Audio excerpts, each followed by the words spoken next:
Philippine bamboo industry. The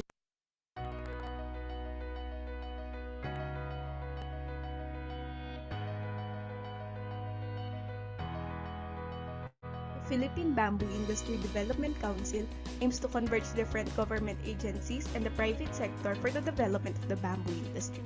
Currently, it operates through EO 879 series of 2010. The industry has a myriad of potentials for the country's economy and the conservation of our natural resources.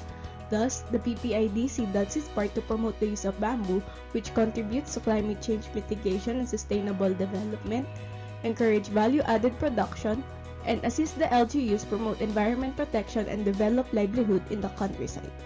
The organizational structure of the council is as follows. PTI Secretary Ramon Lopez serves as PBIDC Chair, with Deputy Speaker Saveliano as Vice Chair. Key members include DNR, DA, DepEd, DOST, DOLE, League of Municipalities of the Philippines, 2 NGOs, and 2 private industry organizations. Leading the council are the Executive Committee led by DTI ROG Yusek Blasila Lantayoda, the TWG led by PTI National Bamboo Industry Cluster Coordinator Ardilian Lila Baluyot, and a growing number of regional, provincial, and even municipal bamboo councils with mirroring structures yet inclusive in nature. The council is also responsible in implementing the Philippine Bamboo Industry Development Roadmap, having a vision of a progressive, dynamic, productive, and globally competitive bamboo industry with a sustainable resource base. In order to meet the short, medium, and long terms of the bamboo industry roadmap, we have to focus on 8 key strategies which encompasses the entire bamboo value chain, from bamboo propagation to the marketing of bamboo products. These strategies are reflected in our recent council activities, which includes Council, ExCom, and TWG meetings scheduled monthly or bi-monthly, one-on-one consultative dialogues on bamboo plans and programs with different government agencies and the private sector, support the bamboo legislation such as Senate bills, House resolutions, and other policies that benefit the bamboo industry, harmonization of the different bamboo inventory initiatives, site visits in bamboo plantations and processing sites, and the conduct of bamboo planting activities nationwide. We also help develop communities through bamboo initiatives such as bamboo planting and enterprise development at the Marikina watershed in partnership with mga anak ni Inang Daigdig, Rotary International, Inner Wheel Clubs of the Philippines, and other private organizations. DTI Shared Service Facilities, PTI Site Facilities which will soon serve as a council's home base, and trainings made possible with Testa Bamboo Vocational Courses and our training service partners. As we celebrated World Bamboo Day, we are once reminded of the Kilusang 5K movement, meaning kawayan, kalikasan, kabuhayan, kaunlaran, kinabukasan. Annually celebrated on September 18, have the team Alay ng Bayan sa Inang Kalikasan, Kawayan.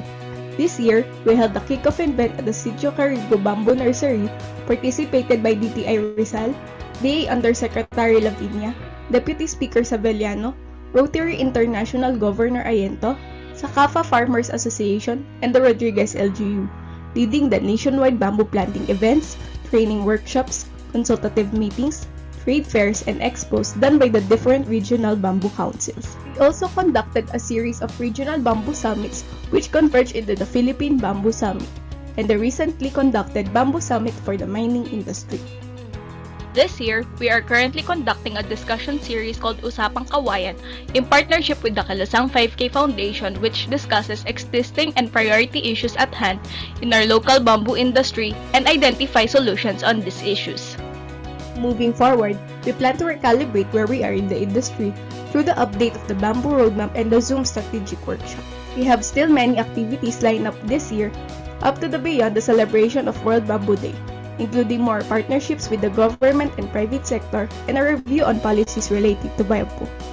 From all these activities done in the time of COVID-19 pandemic, we did not stop from reaching out to the different bamboo stakeholders. We believe that no government agency or private sector can solve the problems of the industry, as it needs the concerted efforts of all sectors to do their own share for the development of the bamboo industry. We hope that we get a unified bamboo industry development program to do more for our natural resources and bounce back from the pandemic with the many livelihood opportunities from bamboo. That is all for now. Thank you. #Kawayan Taring.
Philippine Bamboo Industry Development Council aims to converge different government agencies and the private sector for the development of the bamboo industry. Currently, it operates through EO 879 series of 2010. The industry has a myriad of potentials for the country's economy and the conservation of our natural resources. Thus, the PPIDC does its part to promote the use of bamboo, which contributes to climate change mitigation and sustainable development, encourage value-added production, and assist the LGUs promote environment protection and develop livelihood in the countryside. The organizational structure of the council is as follows. PTI Secretary Ramon Lopez serves as PBIDC Chair with Deputy Speaker Sabeliano as Vice Chair. Key members include DNR, DA, DepEd, DOST, DOLE, League of Municipalities of the Philippines, 2 NGOs, and 2 private industry organizations. Leading the council are the Executive Committee led by DTI ROG Yusek Blasila Lantayoda, the TWG led by DTI National Bamboo Industry Cluster Coordinator Ardilian Lila Baluyot, and a growing number of regional, provincial, and even municipal bamboo councils with mirroring structures yet inclusive in nature. The council is also responsible in implementing the Philippine Bamboo Industry Development Roadmap, having a vision of a progressive, dynamic, productive, and globally competitive bamboo industry with a sustainable resource base. In order to meet the short, medium, and long terms of the bamboo industry roadmap, we have to focus on 8 key strategies which encompasses the entire bamboo value chain, from bamboo propagation to the marketing of bamboo products. These strategies are reflected in our recent council activities, which includes Council, EXCOM, and TWG meetings scheduled monthly or bi-monthly, one-on-one consultative dialogues on bamboo plans and programs with different government agencies and the private sector, support to bamboo legislation such as Senate bills, House resolutions, and other policies that benefit the bamboo industry, harmonization of the different bamboo inventory initiatives, site visits in bamboo plantations and processing sites, and the conduct of bamboo planting activities nationwide. We also help develop communities through bamboo initiatives such as bamboo planting and enterprise development at the Marikina Watershed in partnership with mga anak ni Inang Daigdig, Rotary International, Inner Wheel Clubs of the Philippines, and other private organizations. DTI Shared Service Facilities, DTI Site Facilities which will soon serve as a council's home base, and trainings made possible with Testa Bamboo vocational courses and our training service partners. As we celebrated World Bamboo Day, we are once reminded of the Kilusang 5K movement, meaning kawayan, kalikasan, kabuhayan, kaunlaran, kinabukasan. Annually celebrated on September 18, have the team Alay ng Bayan sa Inang Kalikasan, Kawayan. This year, we held the kick-off event at the Sitio Carigo Bamboo Nursery, participated by DTI Rizal, DA Undersecretary Lavinia, Deputy Speaker Sabeliano, Rotary International Governor Ayento, Sakafa Farmers Association, and the Rodriguez LGU, leading the nationwide bamboo planting events, training workshops, consultative meetings, trade fairs, and expos done by the different regional bamboo councils. We also conducted a series of regional bamboo summits which converged into the Philippine Bamboo Summit and the recently conducted Bamboo Summit for the mining industry. This year, we are currently conducting a discussion series called Usapang Kawayan in partnership with the Kalasang 5K Foundation, which discusses existing and priority issues at hand in our local bamboo industry and identify solutions on these issues. Moving forward, we plan to recalibrate where we are in the industry through the update of the Bamboo Roadmap and the Zoom Strategic Workshop.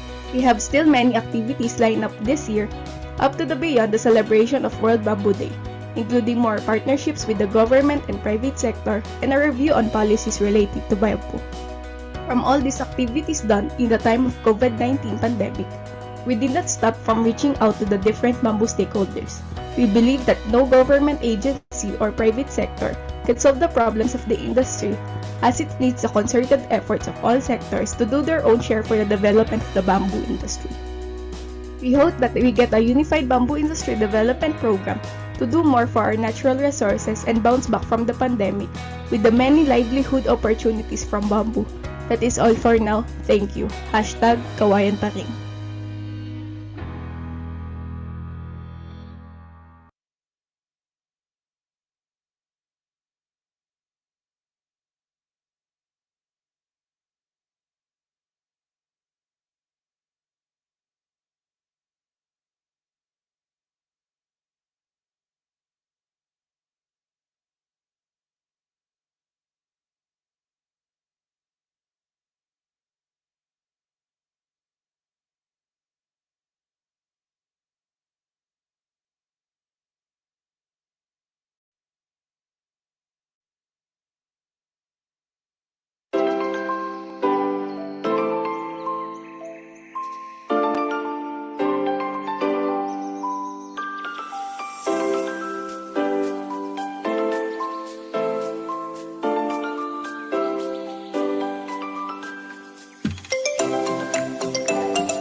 How's sound, Richard?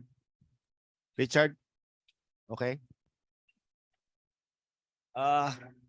Siguro it's about, what time is it? It's 10 o'clock, 10:15. Sorry for the delay. Good morning again, my friends. Walang ladies. So the ladies are in the virtual monitor with us. This is now our 4th edition of our Usapang Pagkain. We call it PCAFI-han. I hope you have your coffee. I'd like to especially acknowledge today with us, the media, our good friend MJ Mondehar of SMNI. Of course, barkada natin si Rolly Lakay Gonzalo, DWIC. We have Jervic Manahan, Jervic from ABS-CBN. And Alan Gatos, yeah, from DCBB, right? GMA 7. Mabuti walang sunog ngayon. Last time you came here, came from the fire. Rapi Tima is coming. GMA 7 is here. Thank you for coming. In the online with us, like to acknowledge Belia Cariaso of Manila Times. Hi, Belia. Danessa Rivera of Philippine Star. Othel Campos of Manila Standard. And Cristina Almoite of CNN Philippines. He was, I think, with the page Javier. So, as I said, this is now the 4th edition of our PCAFI-han. We have discussed before some issues. This is the platform that we use for our Philippine Chamber of Agriculture and Food, so that all the other sectors can discuss with us some issues and concerns regarding their industry. We limited to 2 to 3 speakers instead of many. Well, we can have many, so that we will give more time for media to ask questions. For those online, we'd like to encourage you you may raise your hand through the reaction button, or you can just raise your right hand, that we will acknowledge you for your questions. This time we will be discussing about fisheries, especially sardines and tuna, or sardines alone. Sardines and corn. Corny tayo ngayon, mga kasama. Corn industry, and also water. Most important of all, water. The future, water. And we have great speakers for today. First of all, we have our president, our chairman of the Alianza Agricultura, and the convener of the the president of Water Securities Movement, and then the executive director of the Canned Sardines Association of the Philippines, and also the chairman and president of the Pilmais Federation for the entire country. So they will be discussing with us some issues on their sector. You may ask also some aspects of other sectors, and we will try to respond to it. But basically, as we are all saying, we are a nation in a hurry. We need some actions because, as you recall, sometime in May, we said there's a looming food shortage that will come with on the last quarter of this year. And I think it's happening now. And Christmas is coming. Prices are going up. It's really high. Our inflation is high. Our peso has weakened. And as a matter of fact, because of the weakening of the peso, we are afraid that some actions may be taken by importers, because our Peso has depreciated by more than 18%, I think. We were informed that about more than 1,700 containers of chicken and pork meat are now coming in. They are on the way, and we are afraid that importers might just abandon them and just wait for the auction later on, which we hope we could like to call the attention of the Bureau of Customs to avoid this kind of unscrupulous transaction. We have written the president some aid memoir telling him of our concern to immediately stop importation of chicken, because from January to July, 416,000 metric tons of chicken was given the permit for import, which represents 34% of the projected production for chicken. And our chicken is sufficient from 97 to 99%. And we do not see a reason why 34% should be imported. Because of that, some of our members, our colleagues, has now held back in loading chicken in their poultries. Some of them already closed and wait for better time. And this, as you know, will kill the industry. So we have requested and appeal to the president to immediately stop the importation of chicken, because the bone meat license that were granted, they were passed on not as mechanically deboned meat. They also passed on as chicken fillet and chicken parts. You remove the bone, it's already deboned. It's really competing on our poultry farmers. They are now refusing to load chicken, and that is dangerous for our industry, because chicken is one source of our protein. Also, fish. We are having problems with fish. That's why we have invited one of our director representing the Canned Sardines Association of the Philippines to discuss to us the issues and concerns of the sardines. They have made action already on the salt industry. It's now moving. Concern on the processed animal protein, Philippine animal processed animal protein, which is the ingredient for making aqua feeds. They have now made action of creating a special committee to study this, to allow importation of the processed animal protein as a main ingredient for our aqua feeds. As you know, as we were informed, if you fail to put in PAP to our aqua feeds, the fish weight reduces by 20 to 30%. Now, that's important. And also the looming problem of our seaweeds industry. Last session, we have the seaweeds. Next year, and we will repeat, there is a review of the seaweeds, the carrageenan, in the US, removing carragenans as organic raw materials. We do not like to suffer the fate of our coconut oil.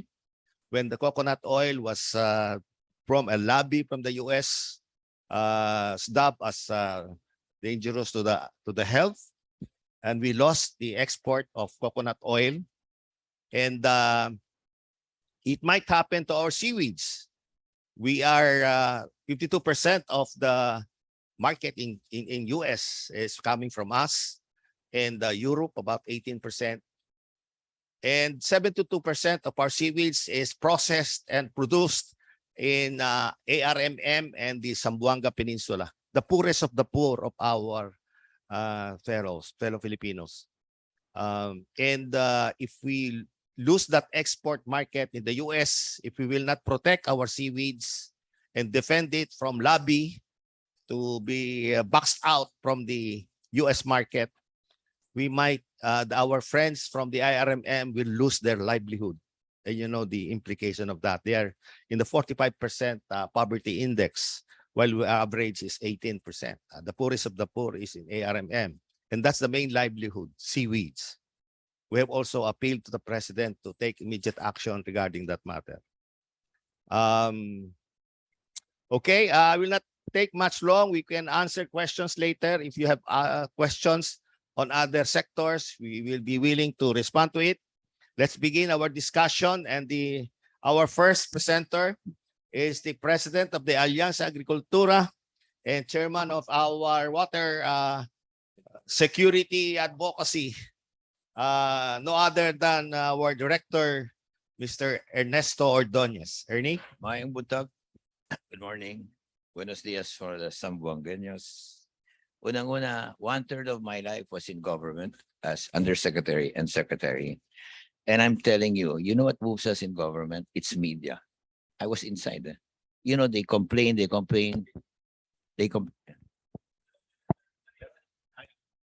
Okay. They complain. Even the rallies, yeah, goodbye. But media, we're scared because media, everybody reads it, affects votes, etc. So I'd like to thank Papasalamat po ako. This last week, PCAFI-hans, I've seen you cover it. I've seen them move because I still talk with them. And because of media, they move. Kulang media, frankly, sometimes they don't know, sometimes they can ignore, but with media, they move. So Papasalamat. Now, my topic today is water, no? So may I ask Richard to help here, no? Water. Why water? Water, you can live without food for 7 to 10 days. You cannot live without water for even 3 days, no? So I'm speaking as the president of the Water Security Movement. This is a movement that we started because we were very disappointed as to what happened, no? Because we had 7 summits in 7 parts of Mindanao and nothing much happened. We formed this, no? And our vice chair is Danny Fausto. Our chairman is the ILG, Governor Pagdaganan, who was head of all the governors and mayors, etc. And I'm the president. But the top person, 10 outstanding woman, heads the Cagayan Basin. No? So our officers are involved in water, all private sector. Okay. Now, I was also the former Secretary General of the Joint Legislative Executive Private Sector Committee with Legarda there, and the bosses were Evasco and all the secretaries. And I said, how can I be Secretary General when I'm private sector? They said, because they know me. But I said, I will not do this until I talk to each secretary that they are humble enough to give me the data. They did. So tuloy na kami. And we were on the way. The speech, I used to write speeches for Ramos. I wrote it for Duterte. 4 secretaries approved it. And when he was about to do it, you know, the Muslim thing flared, and then there's change in power, nagkagulo, no? So let's have the first slide, no? What will I talk about very briefly, no? Okay, I would like, if possible, Richard and Danny to have this given to the online and the people here. Just send the presentation because the presentation is the data you need, no? Okay, we're gonna talk about the crisis. May food crisis. Nobody talks about the water crisis. Then we talk about, this is PCAFI-han, agriculture. What's the link between water and agriculture? The third one is, what is this committee about? Because what I will tell you is the unanimous decision of a committee with 6 departments, right? Senate, House, and private sector, no? And finally, there are 2 sets of recommendations. One is general, one is special to agriculture. You know, I presented this so that it is not just a talk to people, but a talk for media. So I put in facts there para news item kasi kung puro rhetoric, wala kang masusulat dyan. No? All right, next slide please. Water crisis, no? Ano ba itong water crisis, no? Kung hindi nyo mabasa, papadal sa inyo, no? Unang-una, there are more people dying here than the drug war, etc. Every day, 55 die. Di ba? You people know that. Kasi we're in the city, we don't see there out there, no? 55 die from water disease. Number 2, you have water here, 16 million. They have no access to water. Their water is dirty and full of germs, etc. No, okay, that's why a lot of them die. Then 5 million hectares of forest, no? Forest cover. It was 100. It went down to, you know, actually 16%. You know that 16. So they're trying to replant it. No, then our mangroves 1.3. Why is that important? Pag may tubig, right? Bahalat, the floods, and then there's a flash flood. Tira, wala na tayong mangroves, right? And then finally, there are two related agents. They do not even talk to each other. I know that, no? Because when I was assigned to do this, it was 6 secretaries. I reported to the president through Ebasco, no? And they confirmed. And do you know what? They're not talking to each other again. That's why when President Bongbong said in his inaugural address, I'm going to do Department of Water Resources, I said, ay salamat. Kasi ever since that time, we talked. And you'll see what happened when we talked. It improved. Then they slept. Now he said that. No, pero matagal ang legislation. So I'll talk about that too. No, globally, alam mo hindi lang dito. Alam mo they're waging wars. Countries are fighting each other for war, right? Okay. And in America recently, do you know that? They've stopped. There's no more food, so they're trying to kill their cattle, selling cheap, etc. Talaga. And 45% of the population will have water shortage. 45%, my God. One half of the world, right? Dute meron tayo, but we're mismanaging it so much that right now, we don't even have available water, di ba? And finally, recent. Why is this newsworthy, no? Because on July 25, Bongbong said he's gonna do Department of Water Resources. He only mentioned one department. That's it. Finally, right? Okay, and other countries have that. Number 2, September 20, Water Security Forum. Maraming forum, maraming security. Pero sino tumira dito? Tumira dito yung Water Org International, tumira dito yung MAP, Mansion Social Philippines, etc., etc. No, and finally, today is the final day. DNR is finally looking at doing it properly. Today is the stakeholder conference, no, on water and the environment. So it's very current. So this topic of mine rides on something that is growing consciousness. Next slide, please. Next slide. Okay, the next slide. No water, no agriculture. No agriculture, no food. Correct? Okay. Right. And you know what? Do you know that I used to be in trade and industry? You know the biggest manufacturing, it's not electronics, it's food processing. It's double the next, which is electronics. But you know what? It's double. We import what we process. Do you know that? We import what we process. How disgusting, right? No agriculture, no food. Okay. Then and do you know that the water issues by agriculture, 85%. We use 85% of the water, right? Okay. And we're not using it very efficiently. Industry is 8%, domestic 7%. Economic Monitor, and meron pa akong CIA report. If you Google it, no, CIA, we have enough water. Nakalagay doon, endowed with lots of water. We have 421 basins in watersheds, many of which like Masungi, no? Masungi, page 1. Yeah, we're involved in that. We're involved. I talk to them, etc., etc. And even the watersheds are jeopardized, right? The military is, ex-military is coming and all that, right? And finally, sabi na, water everywhere, baha. Water nowhere, drought. Di ba nagkagulo in the south? Walang tubig, right? Okay. Pero marami din in the hinterlands. You don't know. That's why we need media to expose this, no? Floods and droughts. Next slide, please. Next slide, makita no, nagkaroon ng committee. Bakit? Kasi napahiya tayo sa buong mundo. Why? In 2013, nag-report ang World Governance sa loob ng higit na 40 Asia-Pacific countries, right? Tayo ay bulok 1/3, no? 213 in 5 categories. Resilience, environment, bulok tayo. In all 5 categories, bulok. 2017, bulok na naman 2016, napaya na, di ba? Actually, I wrote about this and then they heard about it. We've got to do something. So they created a legislative, that's Lauren Legarda, right? Executive, that's of course the president, kasi magkakagulo eh. Gina Rosos there, Magalit Espinol, who's more important, di ba? Dapat president o executive. Kasali doon, of course, ang DILG, DPWH, instead of building buildings, why don't you build structures to get water also, no? And private sector, there are 2 groups, PCCI for industry and Alliance for Agriculture. At that time, hindi pa dumating si Fausto. Nandun si Fausto, alis na kami. Siya magaling eh, sa amin, no? Okay, wrote that meeting. And then, they wrote 7 books. Do you know that? Why 7 books? Because there are 5 books, 1 for each aspect. And when I said bulok tayo, ADB had 5 areas. Each one is a book for the Philippines. Nagdaga pala ng 2 books, no? Nung binigay sa akin, kasi ako Secretary General, ayaw kong tanggapin yan. Bakit? Dati kasi nagturo rin ako, no? Ayaw ko, hindi sumakumulado yan. Gusto ko. So each of them was signed by a dean. Binalik ko lang. Dean nagpirma. We have 7 books for 7 areas, right? Okay. Okay? At saka yung summits namin, Luzon, Visayas, Mindanao, hindi Metro Manila. We're in Bohol, Davao, etc., right? Okay, sabi na 3. Unang-una, ang gulo-gulo ng water. Sa ibang bansa, may Department of Water, tayo, they don't talk to each other. For that time when we were doing it, they were, di ba? When I was doing it. After that, wala na naman, right? Okay. Number one, do it. Thank God, Bongbong is saying department. Kaya lang, ilang taon yun. Legislation, baka matagal. Number two, yung water basin, buong mundo yun. Tayo hindi. At saka yung hindi political boundaries. Boundaries knows the water. They do it. We have it, but we don't do anything. You know why? They give them 1 million average per basin for the whole year. But that 1 million in that council controls hundreds of millions in the area.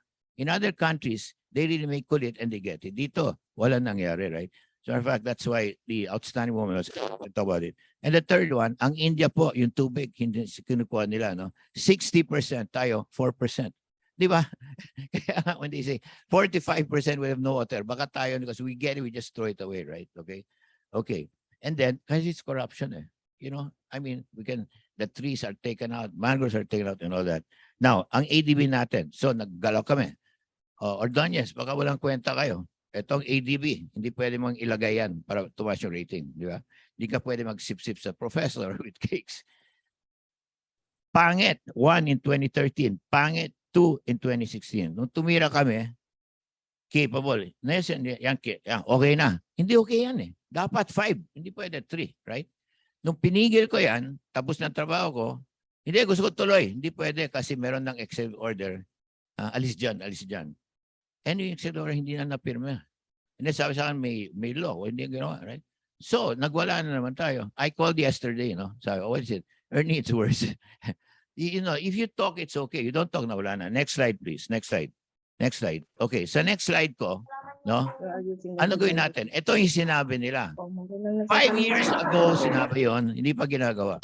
5 years ago, what do you think? Approved by 7 summits, by private sector, etc. Right? Do this. Do this, di ba? Gawin nyo. Ginawa ni Bongbong. Ngunit, baka maraming politika. Every day, people die. 55 people die. So what you do executive order. You must understand, I was in the office of the president for 2 years. I was head of the flagship projects, the biggest projects I had. Alam mo, si PP lang yan. Tira na yan eh. They prepared, they didn't do anything. You know why they think it's nothing, right? So, while this is good, you must do this in the next 2 weeks, right? I told Cynthia Villarreal that yesterday. You know, mabagal kayong sa Senate and House. Hindi mabagal.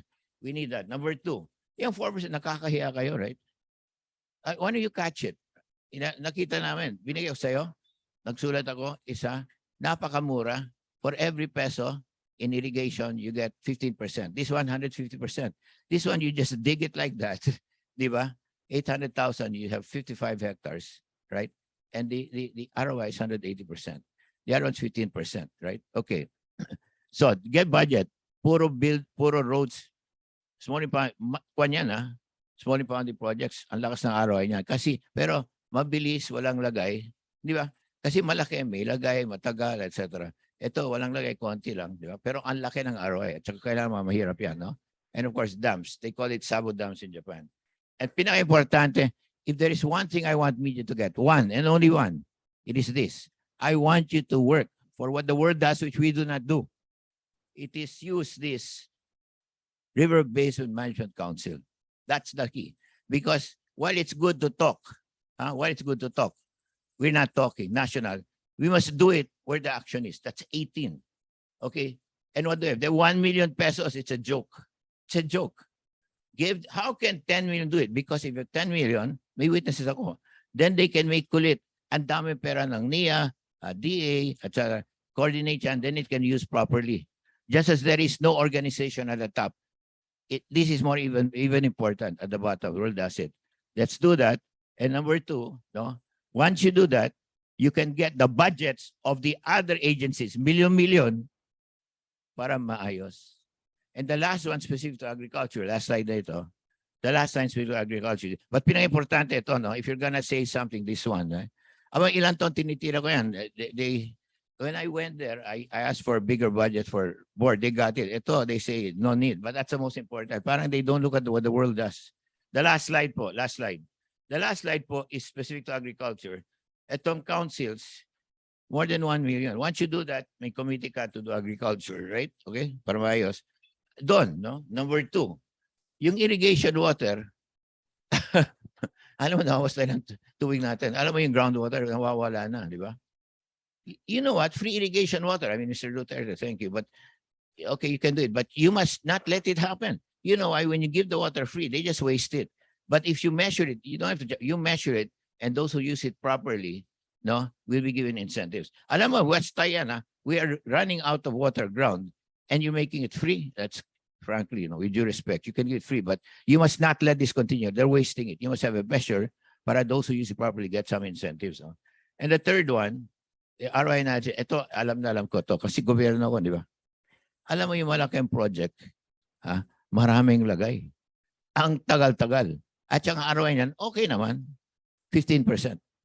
Yung maliliit, at saka yung repair, halimbawa, imbes na gawa ng bago, yung sira, ayusin mo yon. Parang bago na yon, di ba? Napakamura. Kung may kotse ka, no? Naka-flat tire. Ayaw ka doon na mahal. Ayusin mo na flat tire, andar. Ganun yun. Repairs and rehabilitation. ROI. Number 2, small versus large. Kasi small, ang laki ng ROI na, at saka mahirap. The third one, accountability. Alam mo, puro ko na. CEO, alam mo, CEO, pera. Yung tao to manage it, yung farm aggregations to organize it, ganyan. To even evaluate it, to spot corrupt. Wala yun. Puro. You need the people and management. You have to put money there, right? That's the thing of Emil Javier. Sabi niya, etong niya, puro kwan. Dapat may tao doon, Irrigation Association, to look what's happening, to recommend it. Wala yun. So, maraming salamat po. Yung po sinasabi ko. Pero kung isa lang message ko, ito yon. 5 years ago, there were recommendations given. They were not done. The problem is that was recommended by the legislature, Senate and House, the executive, 6 departments, and private sector. Why did they not do it? Right? Because they think water's nothing. Well, today, we have to do it. So, I'm just wondering. And all of this, kung isa lang hingin ko, bigyan po ninyo yung pera ang Management Council. Meron yan, walang pera. Yung 1 million ng insulto kayata, bigyan mo lang sila ng 10 million per council, gagalaw yan because they can make kulit. And what this organization at the top is happening at the bottom. But the bottom is more important, correct? So while you wait for Department of Water Resources, do the executive order, but do that. So in one message ko, the Management Council, the whole world does it. They do it through something called Integrated Water Resource Management. They don't have money, have them do it. Salamat po. Thank you, Ernie. Thank you very much, Ernie. We'd like to especially acknowledge also Yvette Tan of the Manila Bulletin. Welcome, Yvette. And Jed Macapagal of Business Mirror.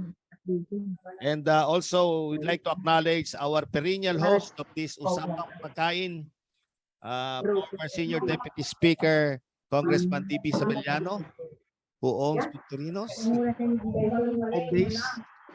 Now, let's go to the second speaker. Talk about fisheries, sardines. He is the Executive Director of the Canned Sardines Association of the Philippines. To talk on the issues and concerns of sardines. Bombit, Concern about sardines calling bit. Hello. Okay. Sound? All right. I am Francisco Buencamino. I'm normally referred to as Bombit. That's my nickname. Don't ask the history of how that happened, but that's what. I'm not going to talk as much as my friend here, Ernie Ordonez. I have been invited by President Danny Fausto of PCAFI to clarify certain issues. As a matter of fact, only one particular issue, yung salitang magkakaroon ng shortage ang sardinas. That alarmed a lot of people because they forgot to look at the predicate of shortage, as we mentioned it, to be a looming shortage, that there is no shortage now, but maybe. Why is that so? And why is the alert being brought up? No, because only the fishing industry, in particular the sardines, operate to fill in a demand for 12 months of a year, but are only allowed to catch fish for 9 months of the year. So there is a vacuum of 3 months that is they're regulated as closed fishing season. So as early as July, August, September, naghahabol na lahat ng fish catchers to catch as much fish as they can to provide a buffer stock for the December, January, and February closed fishing season where no fishing is allowed in Zamboanga. And therefore, we have nothing to come. So nagbi-build up na yan. Ang amin lang pinag-iingatan is sana maintindihan ng mabuti ng Department of Trade and Industry when investigating or inspecting our warehouses that we are not hoarding dahil nakikita nila marami yung inventaryo. Sasabihin naman nila, you are hoarding and holding back. No, we are preparing for the closed fishing season. Yun. Now, bakit lumabas yung usapang magkaka-shortage? Let me clarify. Because our supplier fishing boats are reporting to us that they're only catching about 40% of what they used to catch, and of late, only 20% of what they traditionally catch at this time of the year. So, nagdi-dwindle ang supply ng sardinas.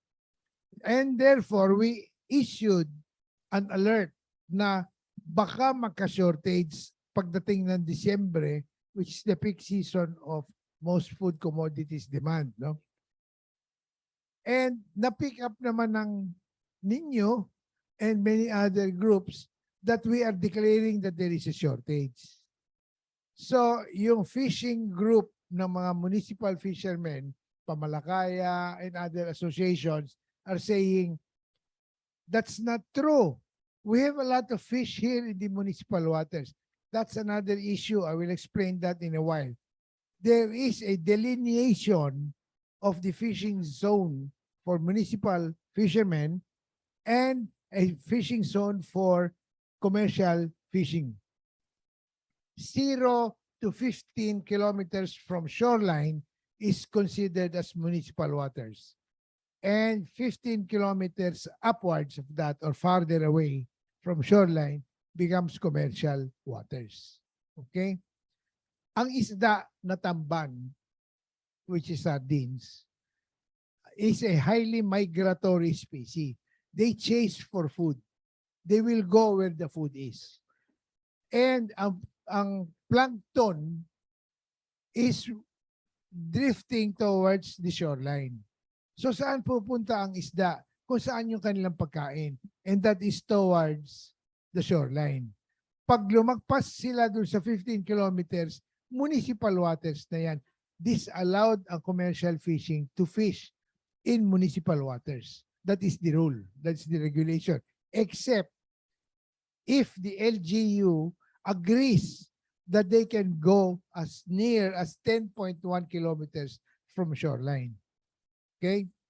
And there is plenty in that 5-kilometer area or zone that can be fished na tamban. So, doon namin gustong pumasok.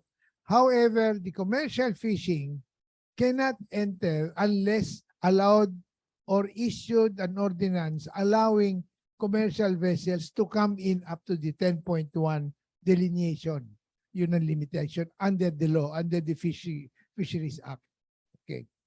So, the reason I need to clarify is because we canneries, who need about 216,000 metric tons of fish a year, are saying, makukulang kami. In the 9 months that we are allowed to buy fish from commercial waters, magkukulang yan because wala nang nahuhuli ang mga commercial fishing boats. So we are asking now the munisipyo kung pwede kami pumasok up to 10.1. And they said only the LGUs will allow or can allow, and that's the only time you can come in. So to this drama of whether there is fish or not, there are four parties, no? You have the canneries, yung sa aming grupo. You have the municipal fishermen, which is Pamalakaya and other fishing associations. The LGU, the mayors, and the DILG and BIFAR. BIFAR is the key to all of this. Yan ang linchpin na solution dito. I have met with BIFAR. Our suggestion was this. Hindi kami interesadong pumasok sa municipal waters because that is the exclusive fishing area of municipal fishermen. We leave that to them. But if we cannot catch anything in the commercial waters or very little in the commercial waters, we would like them to point to us yung sinasabi nila, there is an abundance of supply of tamban. So point it to us and we will get the fish from there. And the solution that I offered is this. What if I convince the canneries to buy from the municipal fishermen the fish? Hindi ba? Total, ang tamban, matinik, scaly, and a very small fish that does not really have a good retail market demand. Mura pa siya. At the way that they are over in supply in the beaches is where we cannot go in kasi sa municipal fishermen. Ang problema ng fishermen, they only catch by bangkas that are only good for about 30 or 40 banyeras and they have to have ice. Because the fish, maikli ang buhay ng tamban, magiging bilasa sa tubig yan. Natutunaw agad yung yelo. See? So there is a catch-22 problem here. Sayang yung ginagawang close fishing para dumami yung spawning. Tapos hindi naman mahuhuli. Okay? There is now a solution that we are offering to the municipal fishermen. Sell to us, given our technical specifications of what is acceptable to us. It has to be fresh, in its natural form, and within so many days of catch, bibigay na sa amin because we need to kill the fish by ice or by icing or by drowning. Very ironically, you cannot drown fish. No? They live in that environment. Pero sa yelo yan. Sa yelo yan pinapatay. We have to ice that. So, and given the price, how much do they sell it in the retail market? We're willing to buy at a percentage higher than what they can sell it at the wet markets. Kasi mahina nga ang demand nun. Lahat ng nahuhuli nila, hindi nila maibebenta. I'm talking of an annual demand of 216 million kilos of fish. 216,000 metric tons of tamban. Fresh. Of good quality. Hindi sira, walang ulo, walang bukas ang tiyan. Kamukha ng galunggong is a soft belly fish. Di ba? Pag nagtagal ang galunggong, nakita nyo pag prito ninyo, wala na yung tiyan. Puro likod na lang yung makikita nyo sa galunggong. No? Sardines has to go through a slaughter process as well. Okay. In my meeting with the BIFAR, the new OIC, Attorney Escoto, seems impressed us as being a man of action. Agad-agad may sinabi siyang, ito ang natin programa, ito ang gawin ninyo, ganyan. And sabi ko, ang aming role is to issue a purchase order to the municipal fishermen. Ito yung aming isda. Ito yung technical description ng aming kailangang i-deliver ninyo. Yung isang kumpanya will take 500 tubs. Ano yung tubs? Banyera. Banyera ang isang tub, no? Isang cannery alone takes on 500 tubs a day. Bibigyan kayo ng PO niyan. Deliver ninyo. And then another big fishing group, cannery, said, we will take in up to 35,000 metric tons. We can also issue a PO for that, given a certain price in our description of technical description. So nag-aabot na yung pag-uusap. At kahapon, no, sa meeting ko with Attorney Escoto at BIFAR, mukhang they will try and push everything so that we can get together and we will resolve the shortage within this month of October. Dahil pag hindi ka man naka-build up nitong October and November, pag close fishing December 1, wala nang hulihan ng isda. That's the stop date of fish catching up to February 28 of next year. Okay? So, what am I clarifying here is that we are not claiming there is a shortage now, that there will be a shortage if this is not addressed. Kaya nag-usap na kami ng BIFAR na they will stop issuing statements that hindi yan totoo na shortage. No, we're not saying that. And we're also not saying na wala kaming mahuli. We're saying walang huli yung mga nagsusupply sa amin. Out of about 14 brands, only about 4 brands have their own fishing. The other 10 have to buy from suppliers, whether it is local, commercial, municipal, or even imported. There are 2 brands that only use foreign sardines. Ang species ng sardinas is called Sardinella lemuro and Sardinella longiceps. Ang lemuro is the one that we have plenty of and can be an export item. Sardinella longiceps is what is recognized by the Codex Alimentarius for acceptance in Europe and US. Mas mahina yon. Pero yun ang tinatanggap nila. So I'm also working on Codex Alimentarius to register the species of Sardinella lemuro for the expert sa GSP. On GSP, tuna yun eh. That's more on, GSP is more on tuna because that's the export product. We don't have too much of the export product for sardinas. But be alerted to the fact that the canned sardines prices in the ASEAN region is about 3 times more than our local prices. It's really double, but it becomes 3 times because ang SRP ng DTI forces us to force down the price of sardines as a social product. Mali yan eh. But they're doing it. They're not looking at the viability of the businesses. They're only looking at the brownie points they earned from the public na pinababa nila yung presyo. Masakit sa amin yun. And then, those are the issues. Walang export.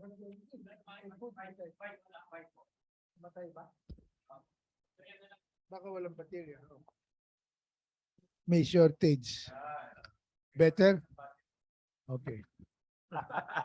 Looming, hindi na looming shortage na ito. So, you can hear me now, no? So, where am I? I lost my trend, my track. Remember, I'm almost 80. Sardinas, no? So anyway, that's where we are. But I'm very pleased to announce to you that there are already ongoing talks of getting together the municipal fishermen and the commercial fishing. One vital issue here is the ILG. We are hoping to get the attention of Secretary Abalos to tell the coastline of Zamboanga and the fishing areas to allow fishing to be reduced from 15 kilometers from shoreline by commercial to i-atras natin to 10.1, which is allowed under the law. It is even specified in the law that we can go in up to 10.1. Ang konting history niyan is dati yan under the Marcos regime, it was 7.7. Ano yung 7.7? 7 kilometers or 7 fathoms deep. There is more science to that. Yung 15 kilometers delineation is politically, is uniquely just a political declaration. Basta 15 kilometers. Wala nang question kung may depth requirement. before the Marcos regime, it was only at 3 kilometers. Pero maraming sumasayad na barko, no, yung fishing boats. So inakyat yan to 7-7. Right? Okay, so I will be open to questions if you have any more. That's all I have to say. Thank you. After the last speaker, we will entertain the question. I'd like to correct myself with apology. Jed Macapagal from Malaya Business Insight. Mentioned earlier, Business Mirror. Sorry, Jed. We'd like to overemphasize sardinas because this is the food of our poor. This is a social food. Yan ang kaya. But the export potential is big. 3 times ang preso abroad we can export. And even in Europe, di ba? 4 times o 5 times more. Pwede tayo mag-export ng sardinas. The problema ng tamban, hindi kinakatch ng mga municipal fishers because hindi nila naibebenta sa palengke dahil makaliskis at matinik. So, but the Canned Sardines Association is willing to issue a PO to the mayors to make sure to buy all the tamban that the municipal fishers can catch. We'd like to appeal to media to inform the local government, especially the Zamboanga Peninsula. Doon ng maraming tamban para wag tayong kapusin sa sardinas. Kailangan. Yan ang pagkain ng ating mga kapatid na mahihirap. So you can answer questions later. You have asked, and we will proceed first with our corn industry. With the person of the chairman of the Pilmais Federation of the Philippines, Mr. Roger Navarro. Maraming salamat. Good morning. I think the corn industry has been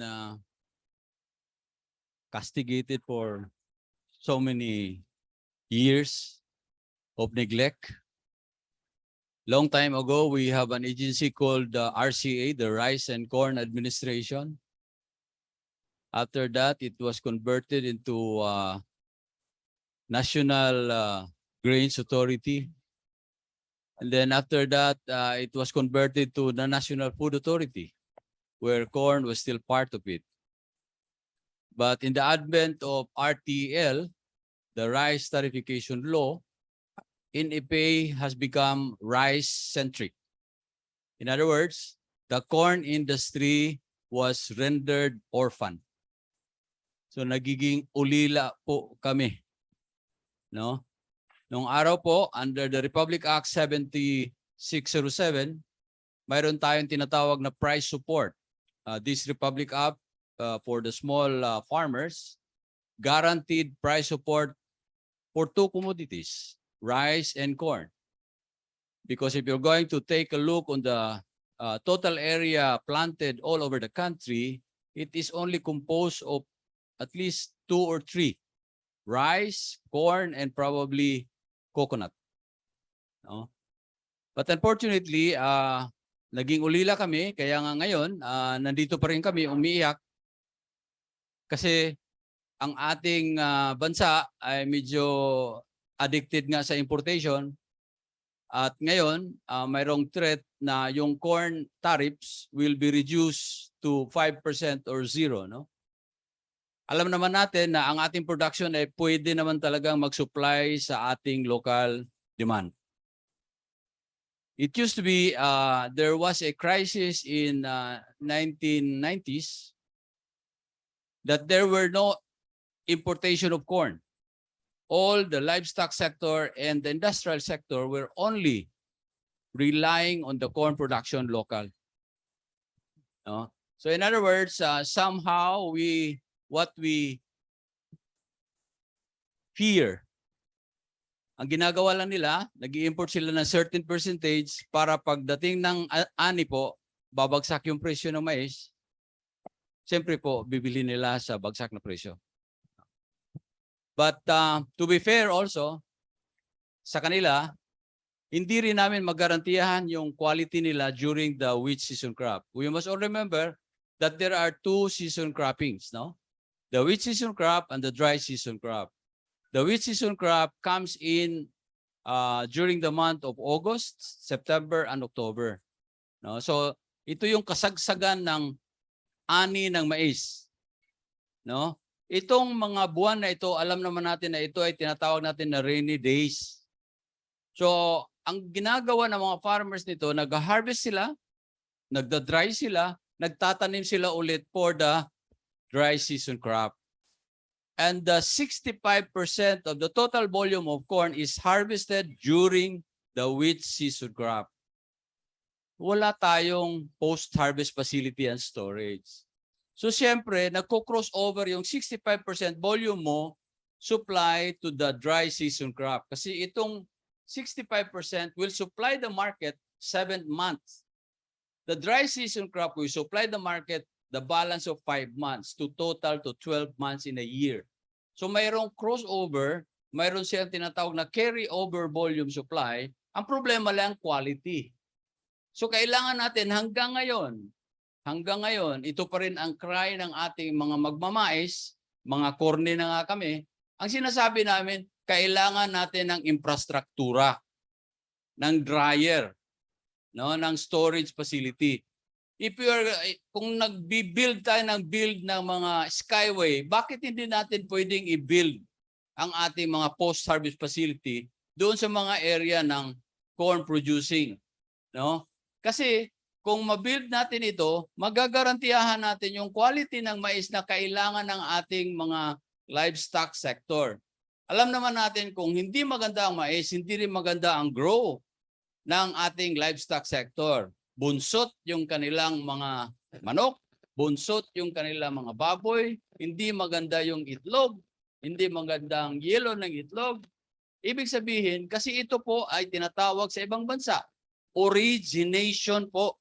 Origination po. Dito po nag-umpisa. So ibig sabihin, kung saan ka nag-umpisa, dapat gagarantiyahan mo siya na maganda siya para doon sa kabilang industriya, maganda rin ang resulta. So ito lang po ang masasabi ko. Mayroon sana tayong malaking supply. Ang problema nga lang po, kasi alam naman natin because of the war, napakataas na po ng fertilizer prices. From 1,000 nagiging 3,000 plus na siya ngayon. So ibig sabihin, kung ang gastos ng mga farmer ng inputs nung pre-COVID umaabot lang ng 20 billion ha. Ngayon po, ang kanilang input cost po or input yung total nila is 40 billion po. Billion. Magkano lang po ang budget ng DA na binibigay sa mais po? Nung nag-sign up tayo sa WTO po, ang ating budget ng mais po, 60 million lang po. Ngayon po, ang ating budget ng mais po, 1.5 billion po. Ang kailangan po ng post-harvest facility po, lalagay na lang natin ng mga 20% po. Umaabot po yan ng mga 150 billion po. So ibig sabihin, napakaliit pa rin ang nabibigay ng ating gobyerno para magiging progressive, magiging develop yung ating corn industry. Kaya sinasabi namin, dapat ang post-harvest facility infrastructure ay kasama po sa ating build concept ng gobyerno dito sa agrikultura po. Maraming salamat po. All right, thank you. Thank you, Roger. So we are now open to some questions from media, our friends. Mr. Alan Gatos from DCBB. Can you bring mic?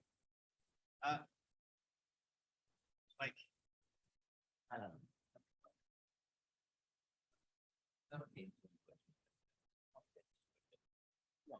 Hello po. Ayan.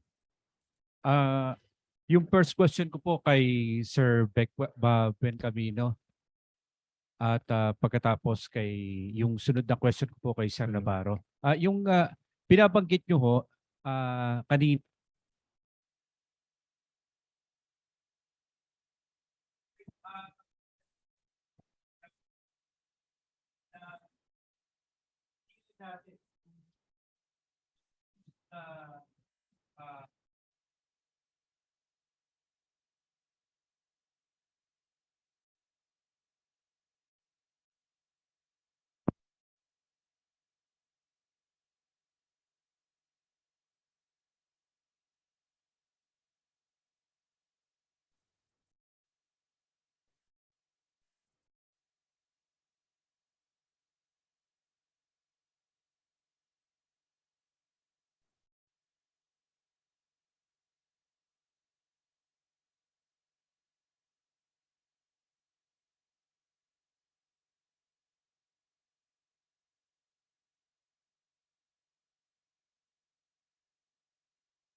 Hello? Yeah.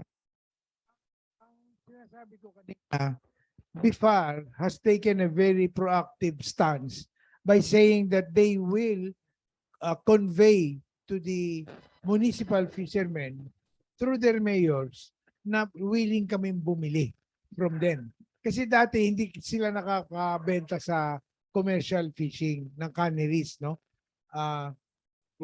Pero they were saying that they are starting the dialogue starting Monday or next week, anytime next week.